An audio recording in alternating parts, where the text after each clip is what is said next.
வணக்கம் நண்பர்களே, நான் சிவகாளீஸ்வரன் பேசுகிறேன். நம்ம இந்த பதிவில் ஜாமக்கோல் பிரச்சனை யார் யாருக்கெல்லாம் நல்லா வரும் அப்படிங்கிறத பற்றி இந்த பதிவில் நம்ம பார்க்கலாம். சரிங்களா? இதற்கு என்ன காரணம் அப்படின்னா, இந்த பதிவு போடுறதுக்கு என்னுடைய நண்பர் ஒருவர் கேட்டார். என்ன கேட்டார் அப்படின்னா, அதாவது இந்த ஜாமக்கோல் பிரசனம் அப்படிங்கிற ஒரு முறை இருக்கு இல்லையா, இது யாருக்கு நல்லா வரும் அப்படிங்கிற ஒரு வீடியோ ஒன்று பதிவிடுங்க அப்படின்னு சொல்லியிருந்தார். சரிங்களா? இதில் முக்கியமாக கவனிக்க வேண்டியது அப்படின்னா, ரொம்ப முக்கியமான ஒரு சூத்திரம் என்ன அப்படின்னா, ஜாமக்கோல் பிரசன முறைக்கும் மற்ற பிரசன முறைக்கும் பாத்தீங்கன்னா நிறைய வேறுபாடுகள் உண்டு. சரிங்களா? இதுல பாத்தீங்கன்னா, இந்த ஜாமக்கோல் அப்படின்னு சொல்றோம் இல்லையா, அந்த கோல் அப்படிங்கிறது ஜாம கிரகம் அப்படின்னு எடுத்துக்கலாம். கோல் அப்படிங்கிறத கிரகம்னு எடுத்துக்கலாம். இந்த ஜாம கிரகங்கள் பாத்தீங்கன்னா எப்பவுமே பாத்தீங்கன்னா ஆன்டி கிளாக் வைஸ்ல தான் வரக்கூடிய ஒரு தன்மை உண்டு. சரிங்களா? இதுல பாத்தீங்கன்னா ஸ்திரராசிகள் ஜாமக்கோல் பிரசனத்துல பாத்தீங்கன்னா அடைக்கப்பட்டிருக்கும். இதுல பாத்தீங்கன்னா இப்ப உதாரணமா ஞாயிற்றுக்கிழமை அப்படின்னு வச்சுக்கோங்களேன். இது பாத்தீங்கன்னா முதல் ஜாமமா இருக்கும். இது ரெண்டாம் ஜாமம், இது மூன்றாம் ஜாமம், நான்காம் ஜாமம், ஐந்தாம் ஜாமம், ஆறாம் ஜாமம், ஏழாம் ஜாமம், எட்டாம் ஜாமம் அப்படிங்கிற 8 ஜாமங்கள் பாத்தீங்கன்னா பகல் 12 மணியை பாத்தீங்கன்னா 8 ஜாமங்களா பிரிச்சு உங்களுக்கு ஒவ்வொரு ஜாமத்துக்கு பாத்தீங்கன்னா 1.5 மணி நேரம் அப்படிங்கிற அடிப்படையில பாத்தீங்கன்னா உங்களுக்கு மீனத்திலிருந்து தொடங்குற மாதிரி கொடுத்து வச்சிருக்காங்க. சரிங்களா? அப்ப காலையில அப்படின்னா உங்களுக்கு எல்லா நாளுமே பாத்தீங்கன்னா 6 to 7:30 அப்படிங்கிறது பாத்தீங்கன்னா முதல் ஜாமமா இருக்கும். இது காலையில அப்படிதான், இரவுல அப்படிதான். சரிங்களா? இப்ப ஞாயிற்றுக்கிழமை அப்படின்னு வச்சுக்கோங்களேன்.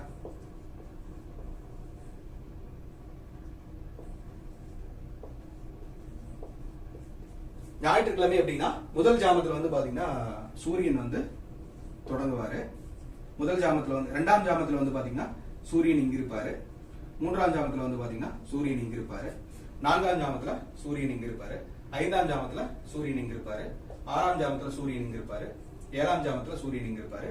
எட்டாம் ஜாமத்துல இங்க சூரியன் இருப்பாரு. சரிங்களா? அப்ப சூரியன் இங்க இருக்கும்போது பாத்தீங்கன்னா ஒவ்வொரு ஜாம கிரகங்களுமே பாத்தீங்கன்னா இப்போ சூரியன், செவ்வாய், குரு, புதன், சுக்கிரன், சனி, சந்திரன், ராகு அப்படிங்கிற அடிப்படையில 8 கிரகங்கள் பாத்தீங்கன்னா அந்த ஜாம கிரகத்துல பயன்படுத்தப்படுது. சரிங்களா? இப்ப அந்த சூரியன் அப்படின்னு பயன்படுத்தப்படுது.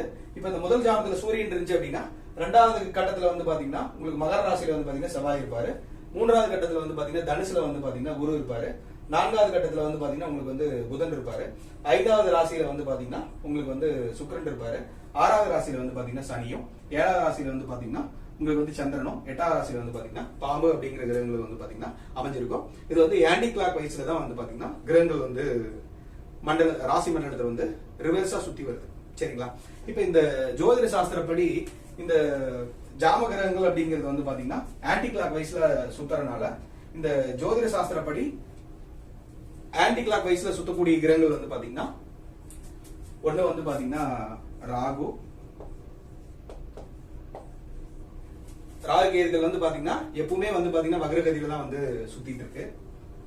அதுக்கப்புறமா பாத்தீங்கன்னா சுக்கிரன் பாத்தீங்கன்னாலும் உங்களுக்கு தன்னைத்தானே வக்ரகதியில தான் சுத்திட்டு இருக்கு. தன்னைத்தானே வக்ரகதியில சுத்திட்டு அதுக்கப்புறமா பாத்தீங்கன்னா சூரியனை பாத்தீங்கன்னா கிளாக் வைஸ்ல சுத்துது. சரிங்களா? அதுக்கப்புறமா இந்த ராகு கேதுகளை கட்டுப்படுத்துறது ராகு கேது அப்படிங்கிறது அசுரத்தன்மையை கொண்டவைன்னு சொல்றாங்க, அசுர கிரகங்கள்னு சொல்றாங்க. இந்த ராகு கேதுடைய கட்டுப்படுத்துறது பாத்தீங்கன்னா சுக்கிரன் அப்படிங்கிற அசுர குரு தான். சரிங்களா? இதற்கு அப்புறமா இந்த 3 கிரகங்களுமே பாத்தீங்கன்னா வக்ரகதியில சஞ்சரிக்குது அப்படிங்கறத நம்ம எடுத்துக்கலாம். வக்ர கிரகங்கள் அப்படிங்கிறதும் உங்க ஜாதகத்துல பாத்தீங்கன்னா பின்னோக்கி பார்க்கக்கூடிய ஒரு அம்சம் உண்டு. சரிங்களா? அது முன்னோக்கி தான் செல்லும், பட் இருந்தாலும் அது பின்னோக்கி பார்க்கக்கூடிய ஒரு அம்சம் உண்டு. சரிங்களா?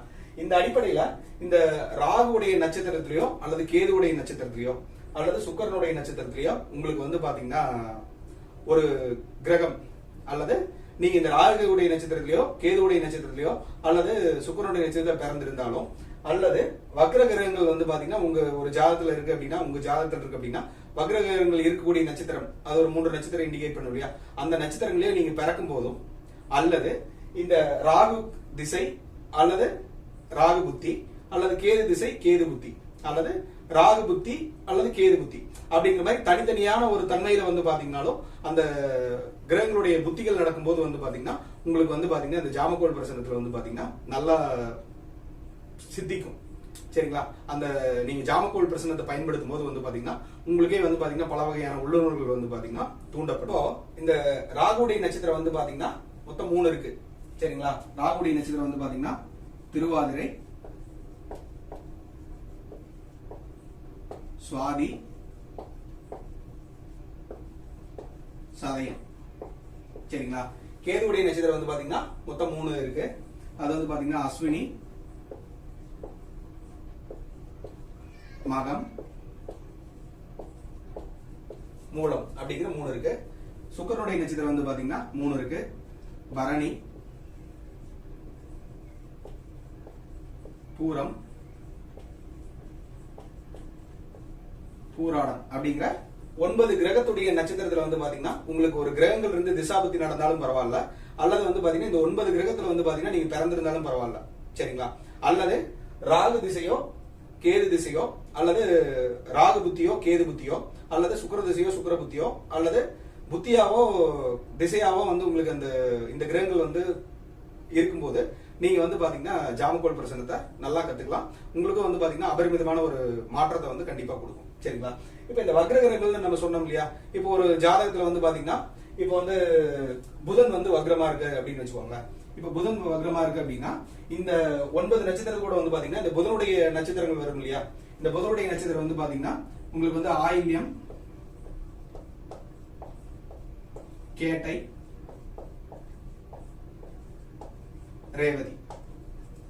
புதன் ஒரு ஜாதகத்துல வந்து பாத்தீங்கன்னா வக்ரம் பெற்றுச்சு அப்படின்னா இந்த 9 நட்சத்திரத்து கூட வந்து பாத்தீங்கன்னா உங்களுக்கு வந்து இந்த 3 நட்சத்திரங்களும் ஆட் ஆகி உங்களுக்கு வந்து 12 நட்சத்திரங்கள் வந்து அவங்களுக்கு வந்து 12 நட்சத்திரத்துல இருந்தா நீங்க வந்து பாத்தீங்கன்னா ஜாமக்கோள் பிரசனத்தை நல்ல முறையில வந்து நீங்க கத்துக்க முடியும். சரிங்களா. அதுல ஒரு நிபுணத்துவம் பெற முடியும் அப்படிங்கிறது என்னுடைய கருத்து. என்னுடைய குருநார்கள் சொல்லிக் கொடுத்த வழிமுறை தான். அதுதான் நான் வந்து உங்கள்கிட்ட பகிர்ந்துக்கிறேன். சரிங்களா. அதுக்கப்புறமா இன்னொருத்தவங்களுக்கு வந்து பாத்தீங்கன்னா சனி வந்து பாத்தீங்கன்னா வக்ரமா இருக்கு. இப்ப நம்ம அந்த புதன் பார்த்தோம் இல்லையா. இந்த புதன் அப்படிங்கிறது வந்து பாத்தீங்கன்னா புதனுடைய புத்தி வரும்போது வந்து பாத்தீங்கன்னாலும் உங்களுக்கு வந்து ஜாமக்கோள் கத்துக்கணும் அப்படிங்கிற ஒரு ஆர்வம் கூட உங்களுக்கு வந்து வரும். சரிங்களா. இப்ப சனி வந்து பாத்தீங்கன்னா வக்ரம் பெற்றுருச்சு. இப்ப சனியோட திசை வரும் இல்லையா. சனியுடைய திசையா இருக்கலாம், அல்லது சனியுடைய புத்தியா இருக்கலாம், அல்லது வந்து பாத்தீங்கன்னா உங்களுக்கு வந்து சனியுடைய நட்சத்திரம் இருக்கு இல்லையா.